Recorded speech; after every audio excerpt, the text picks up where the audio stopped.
So congratulations, guys. Season 3 pickup already. Yeah. There has been some confusion about episode numbers and orders and things like that. So if you guys want to just clear that up first and just get that out there. So what happened was we broke an 18-episode season.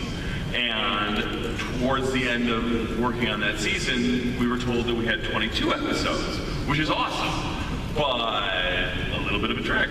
And we were worried that we were going to have to sort of pad our arc that we so carefully and lovingly constructed, but they actually said instead, just do 4 standalone episodes that can go anywhere. And at first we went, what? We're a serialized show, that's bananas. We've had so much fun thinking about shows that we love, like X-Files, and some of the standalone episodes were our favorites. And by the way, when we say standalone, it's kind of a misnomer because they were episodes designed to start story. So like, the idea was they'd either air in season 2 or season 3, but they would always start story that would continue in season 3. So all of these episodes, but when you watch them season 3, I really hope that you have the reaction of, wait, was that a standalone? Was that, no, maybe? Because they will all pay off moving forward while still feeling like a story of their own. So. All right, so you have that to look forward to, and we'll talk about those standalones a little bit later. But another big deal for you guys is moving from Vancouver to Los Angeles. Yes. For those of you that live here, there's a better chance of running into these guys when they're shooting on Sunset. How has that been for you guys? Because after 2 seasons, you've got a family out there, you've got the crew, you've got, you know, your poutine. The poutine. By the way, the first thing we want to say is a huge thanks to the Vancouver crew, who were amazing. They had an incredibly difficult challenge, which is making Vancouver look like Los Angeles, and they slayed at it. They were, they were fantastic. We adore them, we are going to miss them. But having said that, it's very bittersweet. You know, I was just there. We were just filming our last episode. I was there Friday, and it was my last day on set, and I cried like an idiot. No, we've become really close to them, especially obviously the cast who works with them on a daily basis. But this is the Lucifer crew band, Lucifer's Disciples, representing today. And speaking of bands, the clip you just saw had a little Easter egg. Miss Ildy, turns out, was in a band in the 90s. Do you want to explain to them? What? There was a little homage in the episode you just saw, because our band's name was the Heavy Woolies. Rock on, I know you've heard of us. So, and there's actually a little bit of one of our songs in the episode. Oh. Right. By the way, really quick, back to what you were saying though, we're incredibly excited to be back in LA, and the LA tax break we are so grateful for. That's what made it possible, and it's just incredibly awesome that we were able to get that. How do you think it's going to affect the show going forward now that you do have the ability to film all over the city now? Could be a little less rain. A little bit. Well, maybe not this year. This year's we'll just be able to shoot every corner of Los Angeles, and you'll just, I think it's always been a character in the show, but you'll just feel it a little bit more in a really exciting way. All right. Okay, so this season has been so much fun. You guys really, you set the bar very high with the season finale, with just the idea of Mom. And then bringing in Trisha Helfer, who is amazing on this. What did bringing her in do for the dynamic on the show? It was so fun because the first season was exploring, you know, Dad and Lucifer's daddy issues. So now we got to explore, which is a completely different thing. I think we all know our relationships with our moms are very different than with our dads. And so we got to actually, and also with God, where is he? This is Mom, and she's right there to interact with. So it's kind of made it crackle a little bit more, I think. And that way it's immediate. And a big part of that too was she's not the villain of the season. She's an antagonist of sorts, but she's her own hero. She's got a very clean want. She just wants to be back home with her family. That want just happens to collide with our characters. And the big thing that we did is we tried to break her story as her hero story. Like, she is the hero of her own tale, and as long as we feel like we believe her as a hero, then she's an even better adversary because she's justified. And also, Trisha just brings her to life in such an amazing way. And she got to mix it up with everybody, which has been so much fun to watch because her relationship with some people in the panel is not great and others is inappropriate. But I feel like Charlotte has had a good effect on her sons. And we talked at San Diego Comic-Con about how is humanity contagious? Are these celestial beings actually catching some humanity? Which has been really great to watch these guys, especially because Maze, I don't think Maze knows what to do with like human emotions. No. Well, I think I think that's what's been so fun this season is actually exploring a lot more of that humanity. I mean, her want for season 1 was to, go back home to hell. Her want for season 2 is how do I make home on Earth? And that means being forced to explore relationships and friendships and find a job and make a little hell on Earth, for herself. Get her demon kicks from bounty hunting. And then introducing someone like Trisha, which is her old life. It's like, what is that? How does that make her feel? But I think to the core of at least my character, I'm still a demon.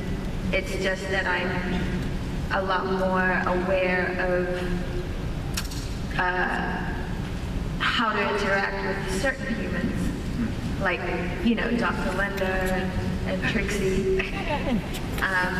I think she's still up for torture and destroying some souls, on a good Wednesday if it was offered up. One of the things we very intentionally did this season is we separated Maze and Lucifer.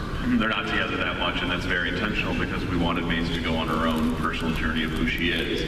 I will say that will come to a head, that separation between the two of them in a pretty awesome, slightly bloody way. Oh my. Blood. Well, one of the things that I loved watching was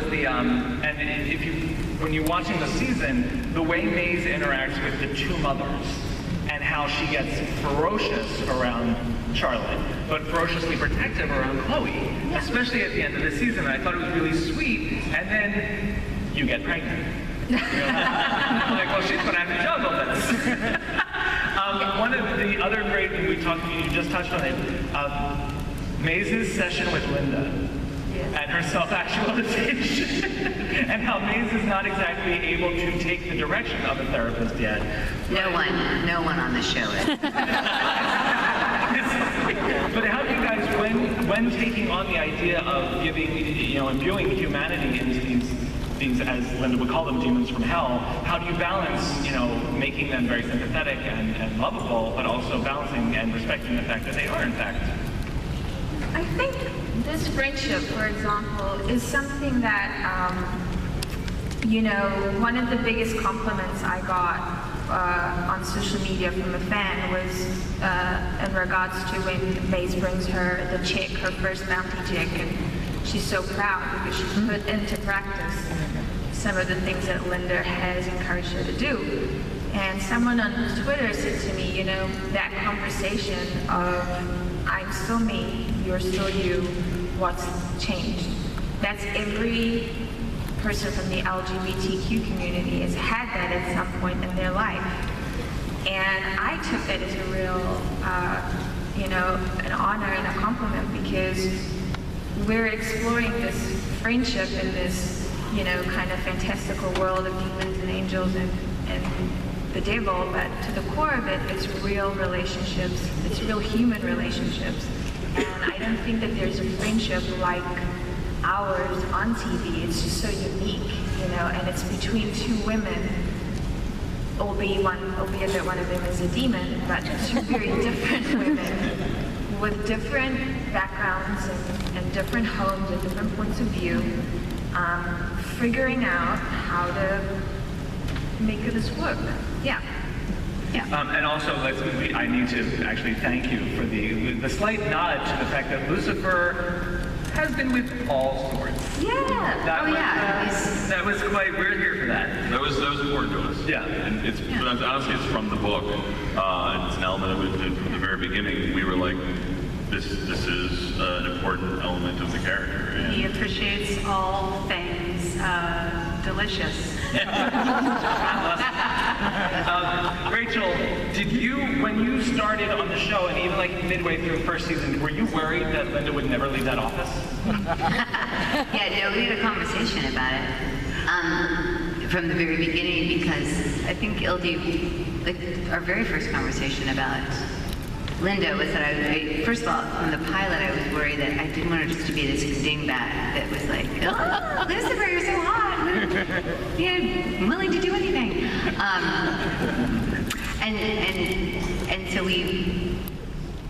And so we wanted her to show more. What am I saying? To show more sides of herself than that. And then I do think when we got into season 2, there was something in the writers' room where we were like, "You're gonna get out of the office. It's more than one episode."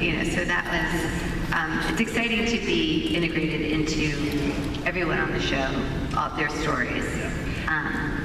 And I just think it's good for the show that we all have more to do.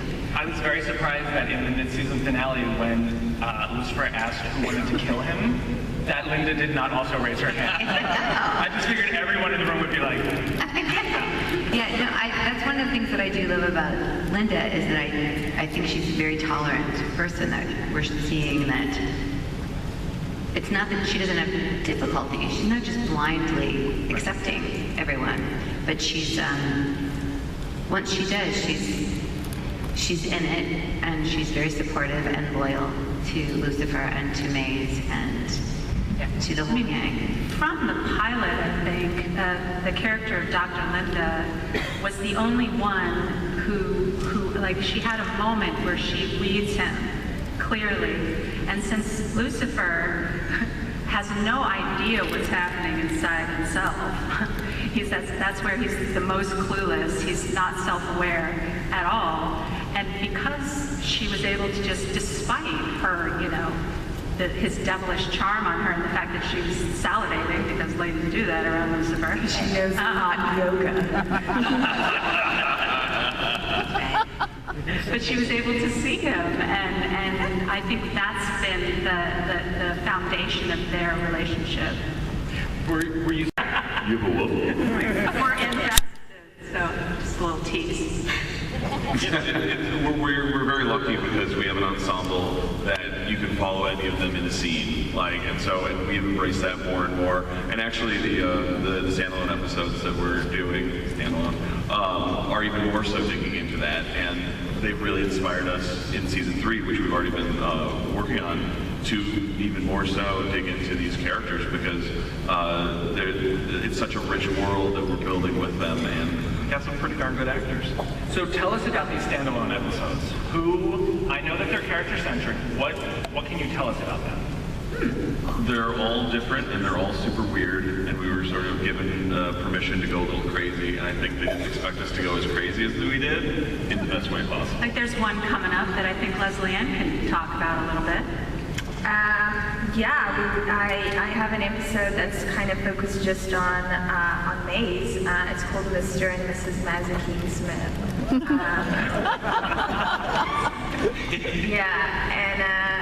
It was really cool. I was pregnant at the time, but that didn't stop me from wanting to Kick some ass. Yes, I do fight, still fight.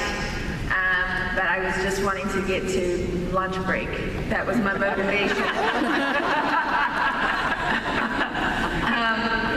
No, but it's great because you get to very rarely in a show like ours where you have all this amazing talent, and obviously, the show's called Lucifer.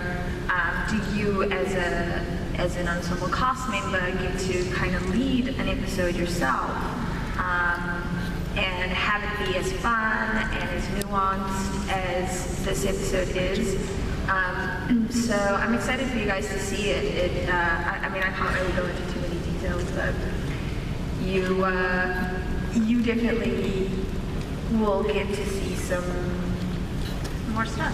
More sides. Well, like so like that episode, it's much more action-packed and sort of exciting, but it's still got an incredible heart. We got an episode that's much more of sort of a romp and ton of fun. We got an episode that's sort of like almost like a, I guess, Twilight Zone-y sort of thing, like dark, and at times it almost feels like a play in a way that makes me so happy because our show can exist in all of these different. One has a little bit more music in it. Oh, wait. Are you guys doing a musical episode too? I'm telling you, that is coming, and I call dibs.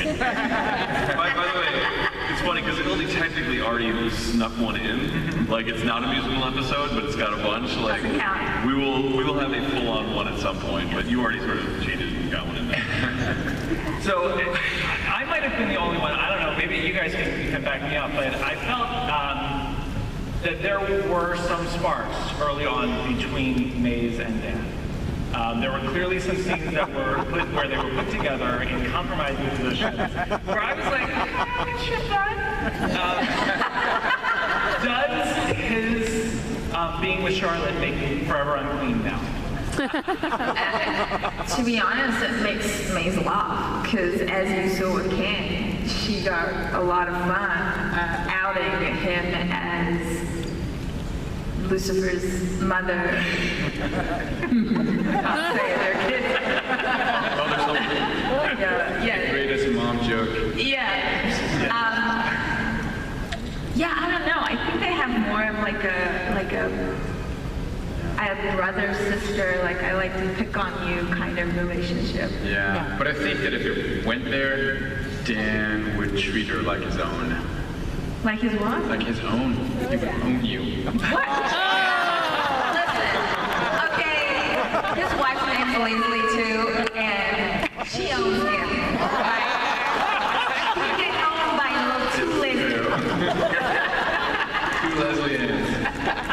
David, I just want to say that there were also fans said that there were sparks between Maze and Linda. Well, come on. This sparks with Linda and everyone. The woman is a sexual dynamo. I was going to say, what about Danada? Danada. And Back to work. Oh, you could totally do that. Back to work. So, by the way, the 5 episodes we have coming up, one of the things that we really tried to do was mix and match who hangs out with who.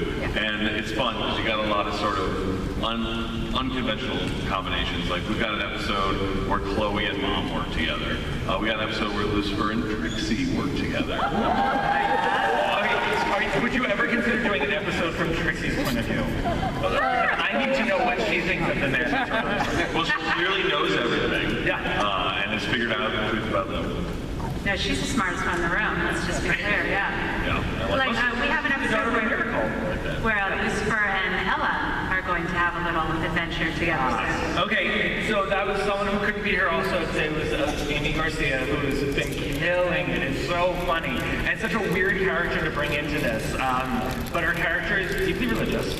Have you guys mapped out when and how she's going to find out that she's surrounded by basically her worst nightmares?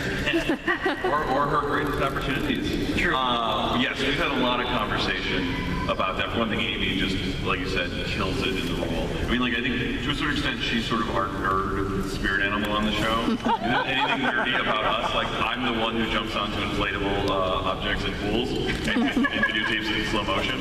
So I literally just made that Ella. Like, that's what we do. Like, if we do something nerdy, if one of our writers speaks Klingon, Ella does.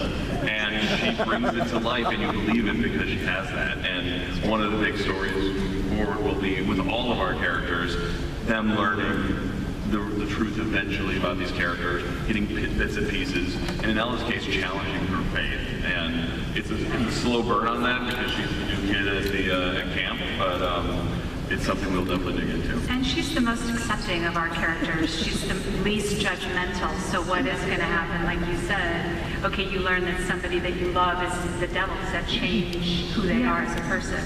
So You've introduced, Lucy and Amenadiel's brother, their mother. You've referenced, do you have plan on bringing in any more family members? And can Hillary Burton please play one of them? Having worked with Hillary Burton, I adore her. Yeah. That was from your lips are very we hinted at Azrael. Yes, there's a lot of angels, that's all I'm saying, and demons, and The challenge is we want to introduce more of them, but we also don't want to overstuff our world, because our world does exist in our ground in Los Angeles, and so the challenge is slowly introducing them and bringing them into the world without upsetting the kettle of all of the stuff that we have going on, and having time for our cast that we have. because we like them. Do you guys have like a wish list for who could play God? Well, it's funny you should ask that. I think we should ask that. There is an episode coming up, episode 16, called God Johnson. Which is about a man whose name is God Johnson, who claims to be God.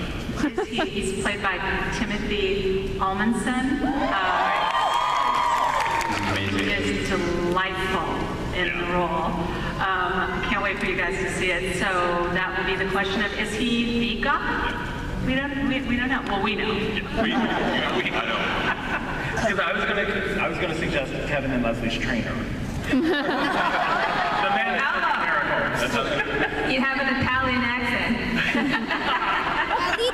I was like, we've seen on television, especially with comic-sourced shows, that there really are no boundaries anymore. Have you considered or talked with DC or Vertigo about other characters from the archives that you guys could possibly play with as well?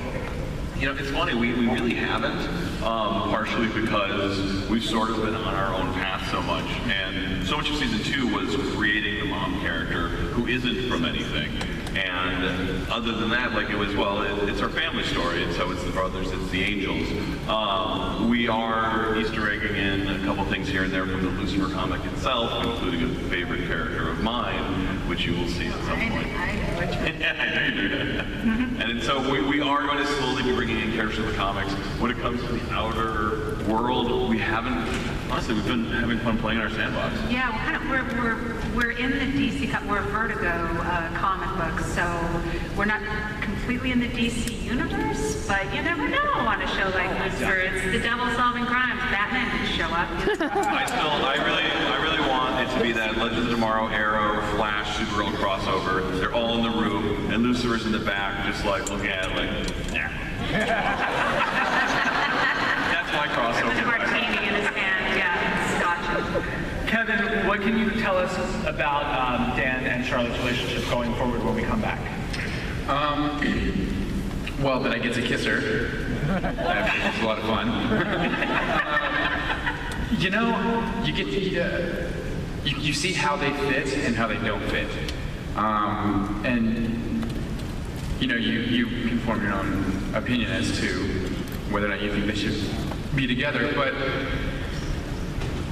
you know, just it evolves itself into what it's supposed to be. I don't know how much I can say, but watch them like squeal around. You know, they just squirm around each other a little bit.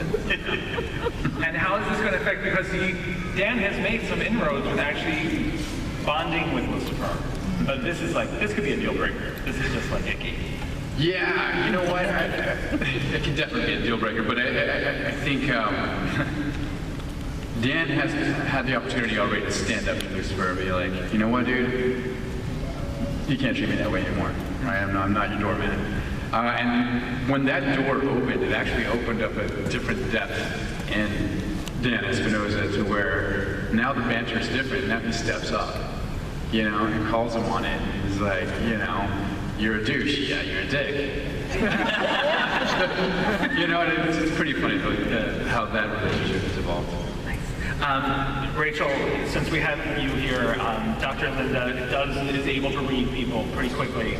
Can you diagnose Maze and Dan, their most glaring emotional issues? And then the actors.